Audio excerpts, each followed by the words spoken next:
తాకట్లో ఉన్న మీ బంగారాన్ని విడిపించి ఆ రోజు ఆన్లైన్ రేటుకి కొంటాం. Sharma gold company. నమస్తే, welcome to Suman TV. Prayagraj మహాకుంభమేళలో భాగంగా త్రివేణి సంగమంలో పుణ్య స్నానాలు ఆచరించేందుకైతే వివిధ మార్గాల్లో చాలా మంది భక్తులు అయితే వస్తూ ఉంటారు. కాకపోతే నిజామాబాద్ నుంచి అయితే ఒక భక్తుడు దాదాపు 22 రోజుల సుదీర్ఘ ప్రయాణంలో అయితే పాదయాత్రగా తను రావడం జరిగింది. సో మనతో గోపి ఉన్నారు, గోపితో మాట్లాడదాం. హర హర మహాదేవ శంభో శంకర. ఎట్లా జరిగింది ప్రయాణం? ఇప్పటికైతే దేవుడి కృప మంచిగానే ఉంది. ఓకే, ఆయన దయతోని సక్సెస్ఫుల్. ఓకే, సో ఎప్పుడు స్టార్ట్ కావడం జరిగింది గోపిను? డిసెంబర్ 13 స్టార్ట్ అయినా అక్కడ నుంచి కంఠేశ్వర టెంపుల్ మన శివాలయం అక్కడ దర్శనం చేసుకొని అక్కడ నుంచి మన యాత్రను అయితే స్టార్ట్ చేసినాం. సో నీలకంఠేశ్వరుని దర్శించుకున్న తర్వాత ఈ పాదయాత్రని స్టార్ట్ చేసినాం. అక్కడ నుంచి ఆర్మూర్, నిర్మల్, బాల్కొండ, నాగ్పూర్ లో రామ్టెక్. పూర్వకాలం ప్రకారం రాముడికి సంబంధించిన ఆనవాళ్ళు అక్కడ ఉన్నాయి కాబట్టి అక్కడ కూడా దర్శనం చేసుకోవడం జరిగింది. అక్కడ నుండి అమ్మవారు అమ్మవారి టెంపుల్ కి అయితే దర్శనం చేసుకున్నా. అక్కడ నుంచి చిత్రకూట్ వెళ్ళిండే. చిత్రకూట్లో ఒక 1 డే ఉన్నా. పోయేటప్పుడు దారిలో నా ఫోన్ పగిలిపోయిన ఉండే. దానికి అట్లా కొంచెం చిత్రకూట్ కి సంబంధించిన వీడియోస్ ఏమి నేను పోస్ట్ చేయలేకపోయినా. అమ్మవారి టెంపుల్ దర్శనం అయింది, చిత్రకూట్ అయింది. అక్కడ నుంచి ప్రయాగ్రాజ్ వచ్చిన 10 days ముందే ఇక్కడికి వచ్చిన. 10 days కి ఇంకా 10 days టైం ఉండడం వల్ల ఇక్కడ మనం అంతా చూసుకోవాలి కాబట్టి మన ఫుడ్ కూడా అప్పటి వరకు 10 days ఖాళీగా ఎందుకు ఉండడం అని చెప్పేసి ఇక్కడ నుంచి కాశీ 110 kilometers లో ఉండే, అంటే దగ్గరలో ఉంది కాబట్టి ట్రైన్ ద్వారా అటు కాశీ దర్శనం చేసుకొని అక్కడ ఒక 10 days విశ్వనాథుని దర్శనం చేసుకొని అక్కడ నా ప్రేయర్స్ ఏమున్నాయో చేసుకొని అక్కడ నుంచి వచ్చిన. సో ప్రయాగ్రాజ్ కి మహాపాదయాత్రగానే రావాలి నువ్వు ఎందుకు సంకల్పించుకున్నావు? దేవుడి దగ్గరకు పోవాలంటే ఎన్నెన్న దారిలు ఉంటాయి కదన్న.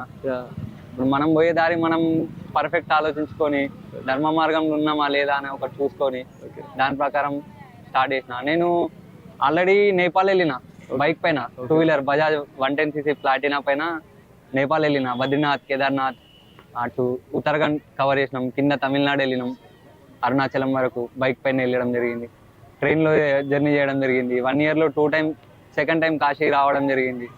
కొంచెం నాకు కూడా హ్యాపీ అనిపిస్తుంది ఇక్కడికి రావడం వల్ల. స్పిరిచువల్ వరల్డ్ ఏదైతే ఉందో దానికి కనెక్ట్ అయ్యి కొంచెం మన సోల్ ఏదైతే ఉంటుందో దానికి కొంచెం హ్యాపీనెస్ ఇవ్వడానికి కోసం అని తిరుగుతున్నాం. అంటే ఎప్పుడు వచ్చింది నీకు ఈ ఆలోచన? ఎప్పుడు వచ్చింది ప్రయాగ్రాజ్ కి నేను కాలినడకనే పోవాలి, పాదయాత్రగా వెళ్ళాలని నువ్వు ఎప్పుడు అనుకున్నావు? ప్రయాగ్రాజ్ కి కాలినడకన రావాలని అయితే అసలు అనుకోలే అన్న. కాకపోతే మా ఫ్రెండ్స్ ఇక కొందరు ఉన్నారు, వాళ్ళు కూడా నాతో ట్రావెల్ చేసేవాళ్ళు. వాళ్ళకి అడగడం జరిగింది, ఇట్లా వెళ్దాం మరి ఎవరైనా వస్తారా ట్రైన్ టికెట్ కి, నేను డబ్బులు పెట్టుకుంటా, ఏమున్నా నేను చూసుకుంటా అని చెప్పేసి నేను అడిగిన వాళ్ళకి. వాళ్ళ నుంచి రెస్పాన్స్ పర్ఫెక్ట్ రాకపోవడం వల్ల నేను ఇక ఎట్లయినా వెళ్ళేది ఒక్కొన్ని వెళ్తున్నా కదా. దాదాపుగా 22 days నువ్వు పాదయాత్రలో భాగంగా వివిధ జిల్లాలు, వివిధ రాష్ట్రాలు దాటుకుంటూ నువ్వు వచ్చినావు. ఎట్లా ఉంది ఎక్స్పీరియన్స్? ఎట్లా ఉంది? ఎక్కడైనా ఆటుపోట్లు కూడా నువ్వు ఎదుర్కోవాల్సి వస్తుంది. సో ఇప్పటికే ఈ చలికాలంలో ఇదంతా కూడా చేయడం అనేది నాటే జోక్ అని చెప్పాలా. సో ఎట్లా ఉంది? ఎట్లాంటి అనుభూతి కలిగింది నీకు? నేను అనుభూతి అంటే ఏం లేదన్న, ఆయన అంటే నేను ప్రేయర్ చేసి ఆ దేవుడి పైన నమ్మకం చాలా ఉంది నాకు. ఎందుకంటే ఆయన ఏదో ఒక రకంగా నన్ను సహకరిస్తుంది, అంటే నేను చేసే పనిలో నాకు సహకారం ఉంటుంది కాబట్టి ఆయన దయతో నేను నడుచుకుంటూ వచ్చేసినట్ల. ప్రయాగ్రాజ్కి వచ్చిన తర్వాత పుణ్య స్నానాలు ఆచరించారా? ఈ స్పిరిచువల్ బాతింగ్ డేస్ అని చెప్పి చెప్తా ఉన్నారు. సో ఇదంతా చూసిన తర్వాత ప్రయాగ్రాజ్ ని నువ్వు చూసిన తర్వాత నీకు ఏమనిపించింది? అంటే దాదాపు 140 సంవత్సరాలకు వచ్చే మహా కుంభమేళ అని చెప్పి చెప్తా ఉన్నారు. మన జీవితంలో ఇప్పుడున్న జనరేషన్ ప్రకారం అయితే 60 ఏళ్ళకి మించి ఎవరు బ్రతకడం లేదు. అంటే ఆ ప్రకారంగా చూసుకుంటే 3 జన్మలు ఎత్తితే ఇటువంటిది మనం కన్నారా చూడగలుగుతాం. దాని ఒక ఉద్దేశంతో నేను రావడం జరిగింది. మళ్ళీ వచ్చే జన్మ ఉంటుందో ఉండదో కూడా తెలియదు. అదే ఉద్దేశంతో ఈ ఉన్న జన్మకైతే ఒకసారైనా మనం చూడాలి, మన ధర్మం ఏంది, మన సనాతన ధర్మం ఏంది అది తెలుసుకోవాలి. దాని గురించి మనోళ్ళకు కూడా చెప్పాలి, ఇట్లా కాదు ఇట్లా అని చెప్పేసి, ఏం నడుస్తుంది అసలు ప్రపంచం దేని మీద నడుస్తుంది అది తెలియాలని చెప్పేసి. సో నువ్వు ఒక మాట అన్నావు, అంటే ఇప్పుడున్న నవేడేస్ లో మనము 50 నుంచి 60 సంవత్సరాలు క్రాస్ చేస్తే మహా గొప్ప. కాకపోతే నిన్న నుంచి అంటే దాదాపు ఒక ప్రయాగ్రాజ్ మహాకుంభమేళ స్టార్ట్ అయిన నుంచి ఒక పోస్ట్ అనేది వైరల్ అవుతా ఉంది. 144 సంవత్సరాల కింద ప్రయాగ్రాజ్ ఎలా ఉండింది, ఇప్పుడు ఎలా ఉండింది అనేది కూడా దాదాపుగా మనకు ఒక వీడియో వైరల్ అవుతా ఉంది. 1882 నుంచి ఇప్పటికి ఎంత చేంజెస్ వచ్చినాయి, అప్పుడు ఎలా ఉండింది, ఇప్పుడు ఎట్లా ఉండింది అనేది. సో ఆ వీడియో చూసినావా? ఎట్లా అనిపించింది?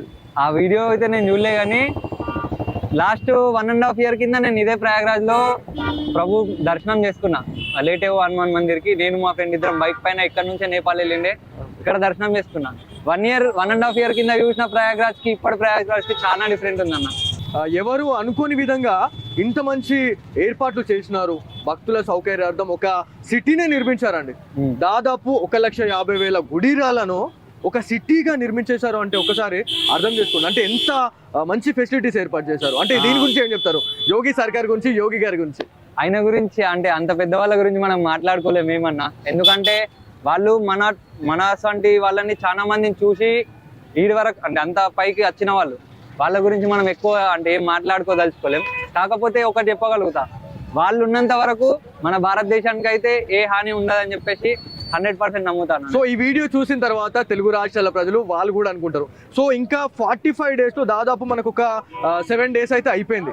సో ఇంకా అంటే నీకు దాదాపు నిజామాబాద్ నుంచి ఇక్కడికి రావడానికి 22 days పట్టిందని అంటున్నావు. సో ఎవరైతే ఇంకా పాదయాత్రగా వచ్చేవాళ్ళు వాళ్ళకి నువ్వు ఎలాంటి సేఫ్టీ ప్రికాషన్ చెప్తావు, ఎట్లా రావాలి అని అనుకుంటున్నావు? వాళ్ళు నార్మల్ గా సేఫ్టీ ప్రికాషన్స్ అంటే ఫస్ట్ వాళ్ళు బయలుదేరేటప్పుడు వాళ్ళ కనీస అవసరాలు ఏమేమి ఉన్నాయో దాన్ని బట్టి స్టార్ట్ కావాలనుకుంటా ఫస్ట్ థింగ్. సెకండ్ వచ్చేసి ఉండడానికి ఒక ప్రాపర్ ప్లేస్ మనం అంటే మన లగేజ్ లో క్యారీ చేసుకోవడానికి ప్రాపర్ ప్లేస్ ఒకటి క్యారీ చేసుకోవడానికి ఉండాలనుకుంటా. అంటే నార్మల్ గా తినడానికి దాని గురించి ఆలోచించాల్సిన అవసరం అయితే లేదు, ఎందుకంటే ఎక్కడ పోయినా పాజిటివ్ అనే రెస్పాన్స్ ఉంటుంది. నాకు పర్సనల్ గా ముస్లిం వాళ్ళు కూడా ఫుడ్ తినిపించడం జరిగింది. నాకు చాలా ఆనందంగా అనిపించింది అది. అసలు అంటే డబ్బుల గురించి అయితే ఎంత ఆలోచించి కూడా వేస్టే. నార్మల్ గా మీకు వెళ్ళాలన్న ఉద్దేశం సంకల్పం గట్టి ఉంటే దానికి మహాదేవుని ఆశీస్సులు అయితే కంపల్సరీ ఉంటాయని నేను అనుకుంటున్నాను. Thank you Gopi. సో ఇది మొత్తానికి ప్రయాగ్రాజ్ మహాకుంభమేళలో భాగంగా త్రివేణి సంగమానికి అయితే చాలా మంది ఒక్కొక్కరు అంటే బై ఫ్లైట్ రావాలనుకుంటారు, దాంతో పాటు రైల్వేలో ఏదైతే మనకి ట్రైన్స్ లో రావాలనుకుంటారు, బస్సులలో వస్తారు, కార్లలో వస్తారు. కాకపోతే పాదయాత్రగా రావడం అనేది నిజంగా ఒక గొప్ప సంకల్పం అని చెప్పుకోవాలా. నిజామాబాద్ నుంచి మొదలైనటువంటి పాదయాత్ర దాదాపు 22 రోజులు సాగింది.